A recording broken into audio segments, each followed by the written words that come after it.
Memoria arquetípica y razón.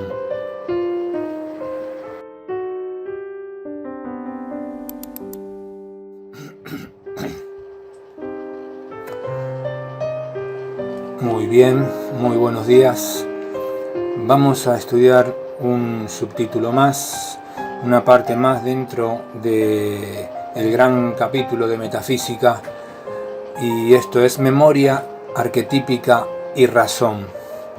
Pues Fundamento de la Sabiduría Hiperbórea, volumen 1, y interesante todo lo que estamos estudiando conforme a esta enseñanza que nos va dando el pontífice Luis Felipe Moyano Ninrop de Rosario.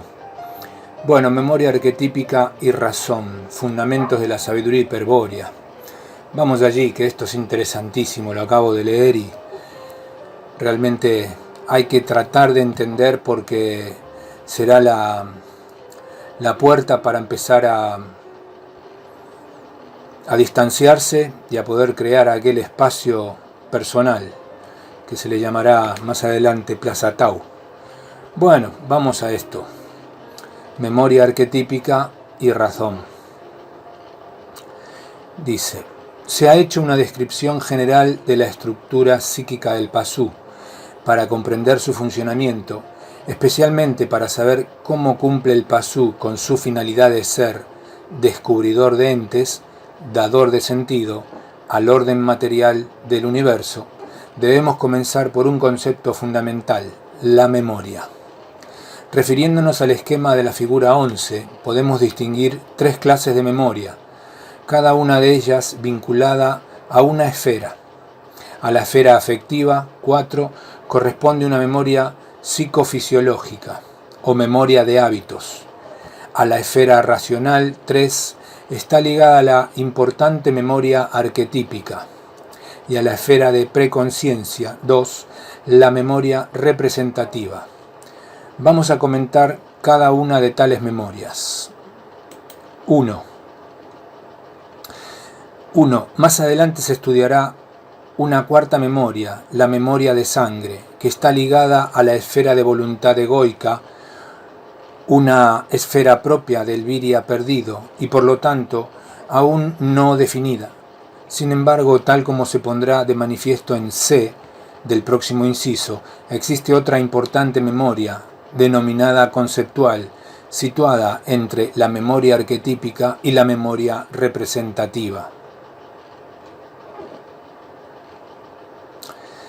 La primera memoria, psicofisiológica, es básicamente sensible, especializada en retener recuerdos referidos al mundo.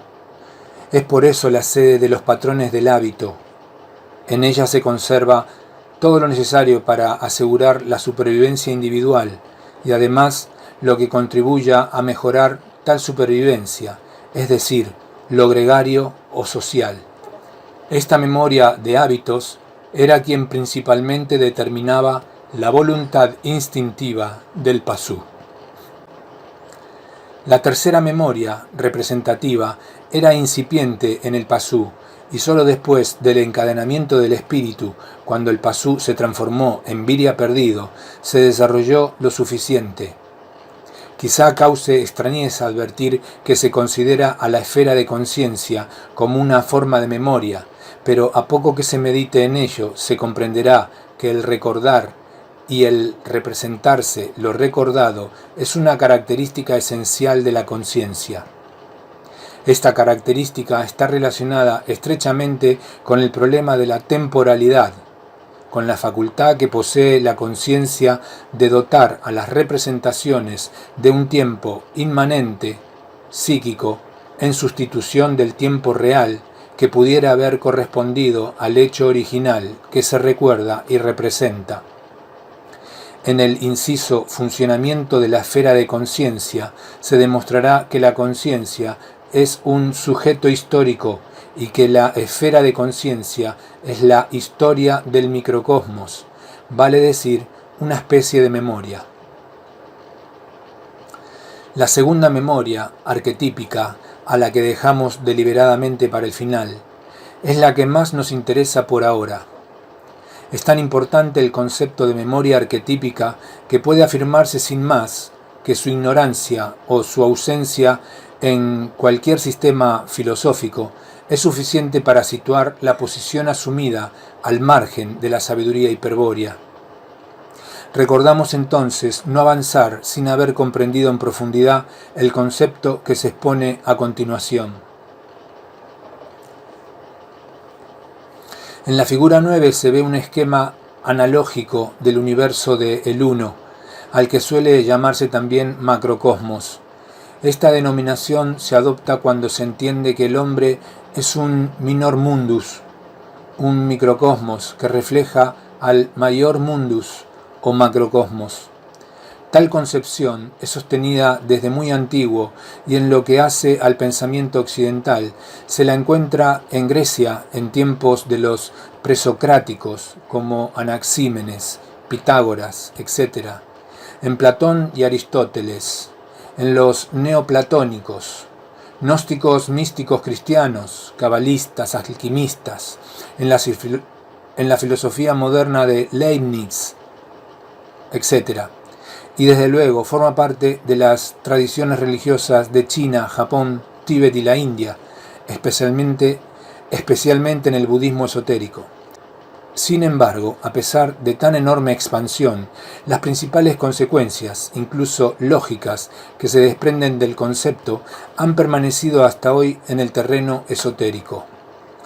Nosotros, al afirmar como principio de la sabiduría hiperbórea la antigua idea del macrocosmos, nos veremos en la necesidad de destacar relaciones a veces pueriles, pero que, por el carácter esotérico apuntado, no suelen ser para nada evidentes. Pero lo haremos, aun a riesgo de que, como en la conocida anécdota del huevo de Colón, produzca irritación el que nos haga notar algo que luego creeremos deberíamos haber notado nosotros mismos. En lo que ocurre con el tema del reflejo, de tanto afirmar sin reflexionar que el microcosmos refleja al macrocosmos, ya nadie advierte que todo reflejo es una copia invertida del original. Esta cualidad, que parece una puerilidad destacar, es cuestión de la mayor importancia, pues su consideración permite comprender fácilmente la función de la razón y el funcionamiento de la esfera racional. Veamos, pues, cómo debe interpretarse el antiguo concepto. Ya poseemos una descripción del macrocosmos según el esquema de la figura 9. El microcosmos, o cuerpo material del Pasú, como reflejo del macrocosmos, debe contener una réplica de todas sus partes. Ello significa que en el cuerpo material ha de existir un sector que reproduzca el plano arquetípico y que en dicho sector ha de estar la copia de todos los arquetipos universales y que dichas copias han de ser invertidas con respecto al original.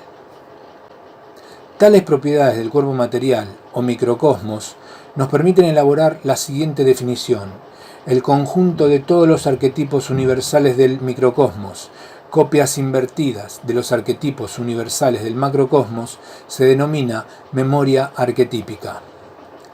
La sede de la memoria arquetípica, es decir, de la réplica biológica del plano arquetípico, es la estructura neurofisiológica del cerebro. Groseramente puede afirmarse que el cerebro entero es la memoria arquetípica. Sin embargo, aunque el bisturí penetre hasta las profundidades de la masa encefálica, la biología molecular invente fórmulas de las macromoléculas celulares, la genética logre descifrar el código de los enlaces azúcar-fosfato de los ácidos nucleicos, o los ingenieros en sistemas cibernéticos construyan modelos que simulen el funcionamiento cerebral. Sin embargo, decimos, a pesar de estos y otros prodigios científicos, nadie logró ni logrará jamás descubrir empíricamente a los arquetipos, que, según hemos dicho, constituyen todo el cerebro.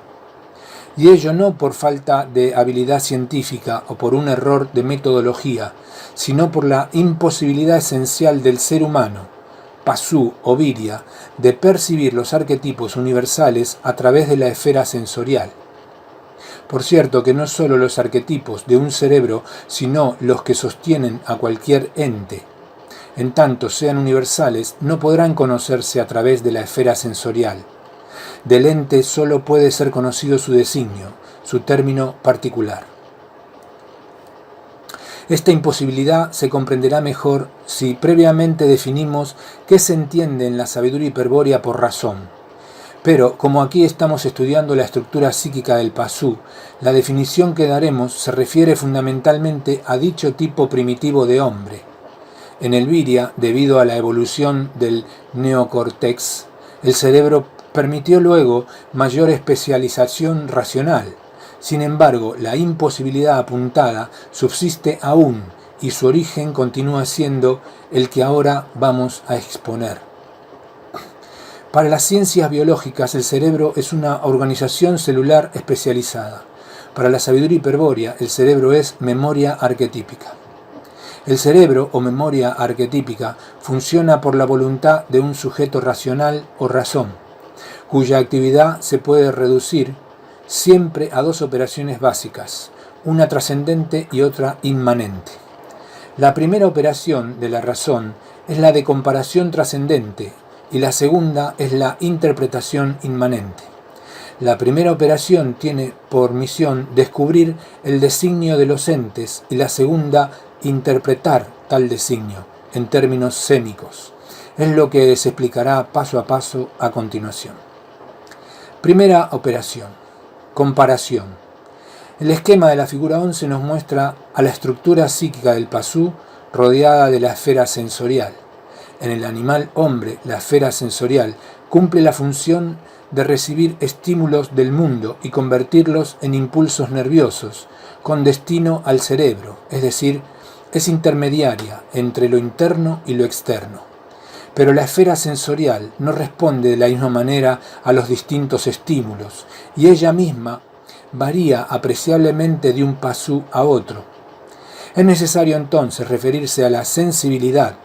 Aclaremos el sentido del término.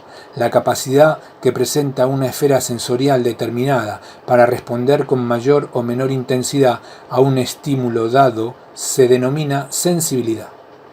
En la figura 11, la circunferencia que limita a la esfera sensorial es análoga a la sensibilidad. Ahora bien, si observamos la figura 11, comprobamos que lo sensible afecta a las tres esferas de la estructura psíquica. Hay así una sensibilidad afectiva, una sensibilidad racional y una sensibilidad consciente, y cualquiera de los tres tipos de sensación pueden ser objeto de la intuición sensible. Debe quedar claro que la operación racional que estamos describiendo emplea solamente aquello que llega a la esfera racional, es decir, el producto de la sensibilidad racional. El objeto de la sensibilidad es la realidad, y dentro de esta, los entes externos que la constituyen. En este y en todos los comentarios que sigan, vamos a considerar a la esfera sensorial impresionada por un ente externo, salvo en aquellos casos en los que se aclare expresamente lo contrario. Se puede describir ya la primera operación de la razón, que llamamos trascendente, porque se ocupa de comparar los estímulos que atraviesan la esfera sensorial y que fueron causados por un ente externo. Esto es, la operación trascendente de la razón consiste en comparar automáticamente aquella impresión que la sensibilidad racional recoge de un ente externo. Sabemos ahora, por precisión, que la primera operación de la razón es una comparación. Pero, ¿comparación con qué? Porque comparar consiste en establecer relaciones entre dos objetos que permitan descubrir sus diferencias o semejanzas. Respuesta: el ente se coteja con los arquetipos de la memoria arquetípica. Por supuesto, hay que profundizar en esta respuesta hasta tornar comprensible el efecto descubridor que la primera operación ejerce sobre el ente. Según dijimos más atrás, en el ente coexisten dos términos, uno universal y otro particular. El término universal es el arquetipo, o el conjunto de arquetipos, si es compuesto, que lo sostiene en tanto que ente y hacia el que apunta su evolución como finalidad. El término particular es el designio que el demiurgo ha fijado en todo ente como suprafinalidad. El primer término hace del ente un ser en sí. El segundo término dice que el ente es un ser para el hombre. Cuando un ente impresiona la sensibilidad racional, la primera operación de la razón consiste en someter la impresión recibida a comparación con la memoria arquetípica. En esta memoria siempre habrá al menos un arquetipo que sea copia invertida del arquetipo universal que sostiene al ente, y con él se opera la comparación. Es decir, que la razón compara solo el término universal del ente, el arquetipo universal, con su copia invertida, un arquetipo particular de la memoria arquetípica. Se comprende fácilmente que ello solo puede ocurrir así, puesto que en la memoria arquetípica solo existen copias invertidas de los arquetipos universales, finalidad entelequial de los entes, y no existe copia o referencia alguna de los designios particulares de cada ente, suprafinalidad del ser para el hombre. ¿Qué surge de la confrontación entre el arquetipo universal del ente y su copia invertida en la memoria arquetípica? Respuesta: la nada. Es como sumar más con menos, una unidad positiva con una unidad negativa. Su resultado es cero. Esto significa que la razón elimina automáticamente el término universal del ente y deja al descubierto el término particular o designio. Recién entonces el ente puede ser conocido y nombrado. Pero este nombrar no es posible, como creen algunos, porque el hombre es logos. El verdadero logos es el demiurgo que ha designado a los entes. El pasú, después de su descubrimiento, solo puede repetir aquello que estaba previamente asignado al ente. Dejando para más adelante el problema del conocimiento, se puede entender ahora, luego de descifrar la primera operación de la razón, por qué afirmábamos que existe imposibilidad para el ser humano, pasú o viria, de percibir los arquetipos universales a través de la esfera sensorial. La imposibilidad existe siempre que la aprehensión sea racional y el ente aprendido sea un ente exterior. Pero también hay que entender, de una vez y para siempre, que la razón es una función de la memoria arquetípica, es decir, del cerebro, y que la operación racional primera consiste invariablemente en la eliminación del arquetipo universal, término universal del ente, por comparación con su copia invertida. Esto ocurre así y no puede alterarse porque la memoria arquetípica es una estructura, es decir, un todo cuyas partes están sólidamente enlazadas, mientras que la razón es una función que consiste en vincular entre sí ciertos elementos de esa estructura, pero sin modificar a la estructura misma. En el cerebro, según la ciencia oficial, las operaciones racionales consisten en ciertas interconexiones bioeléctricas o sinapsis que se efectúan entre racimos de células especializadas. Sin embargo, por mucho que uno piense y por múltiples que sean las redes de interconexión neuronales que produzca tal pensar, jamás resulta modificada permanentemente la propia estructura celular del cerebro. Así como no es posible que la actividad neuronal modifique la estructura del cerebro, tampoco la función racional modifica la estructura arquetípica. Y esta equivalencia es exacta porque el cerebro y la memoria arquetípica son una y la misma cosa, solo que la explicación neurofisiológica pertenece a la ciencia oficial de Occidente y la explicación estructural a la sabiduría hiperbórea. La imposibilidad de percibir los arquetipos universales que sostienen a los entes externos se denomina también irrepresentabilidad. Con esta palabra se quiere significar que no es posible la representación, es decir, la visión mental de los arquetipos universales, lo que de ningún modo implica que no puedan ser conocidos. Pero el conocimiento ha de provenir de un enfrentamiento efectuado en un nivel suprarracional, en otra esfera, el pasú en su esfera 2 de preconciencia, el viria en la esfera 2 de conciencia. Segunda operación, relacionar. La segunda operación de la razón se denomina inmanente, porque consiste en establecer relaciones entre objetos exclusivamente interiores de la estructura psíquica. Cuando el ente ha sido descubierto por la primera operación, establece relaciones entre su designio particular interiorizado y los arquetipos de la memoria arquetípica, y con los arquetipos entre sí. Pero para explicar esta operación es necesario describir previamente la estructura cultural, cosa que se hará en el próximo inciso. Como conclusión, en esta breve exposición de la memoria arquetípica, cabe destacar que la razón, su función, en la primera operación, toma al ente externo y luego de eliminar el término universal, descubre lo particular que hay en él. Este ir de lo universal a lo particular es la especie más general de deducción, la esencia de lo deductivo. Toda deducción es siempre a posteriori de esta primera operación, pero en su forma derivable de ella. La primera operación es a priori de cualquier otro razonamiento sobre el ente porque es imprescindible para descubrir al ente y ponerlo bajo observación. Mas al tomar al ente externo perdido en lo universal y situarlo en lo interno como particular designio, se está efectuando una deducción trascendental. Contrariamente, la segunda operación tomará al ente descubierto en su designio particular y lo relacionará con los arquetipos de la memoria arquetípica, es decir, con lo universal del microcosmos. Este ir de lo particular a lo universal es la especie más general de inducción, la esencia de lo inductivo. Toda inducción se deriva de la segunda operación. Mas al tomar al ente internamente descubierto y relacionarlo con arquetipos del microcosmos, se está efectuando una inducción inmanente, es decir, circunscripta en el interior del ser animal hombre o pasú. Muy bien, hasta aquí.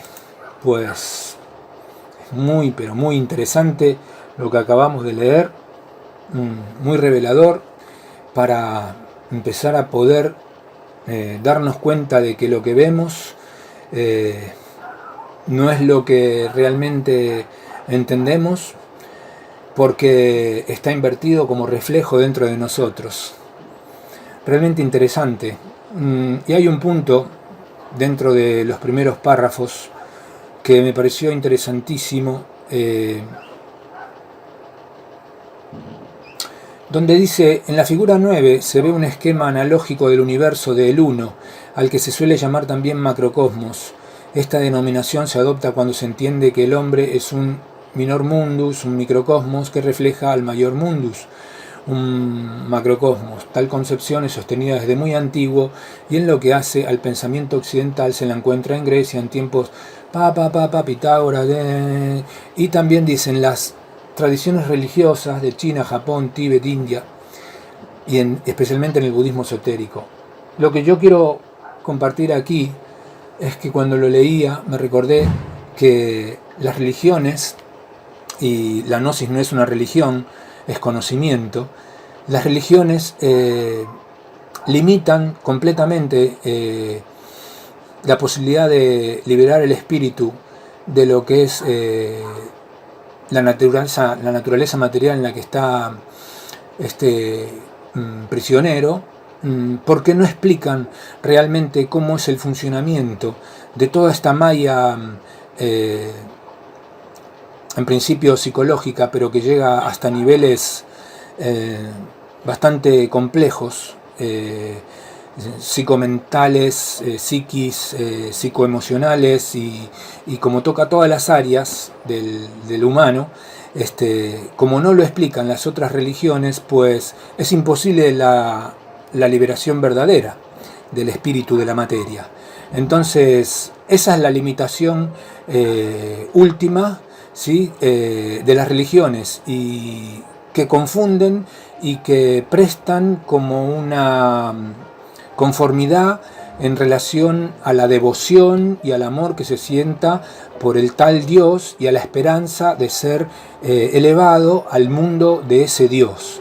Llámese Buda, Krishna, llámese Jesucristo, llámese Alá, todo eso es sin duda un final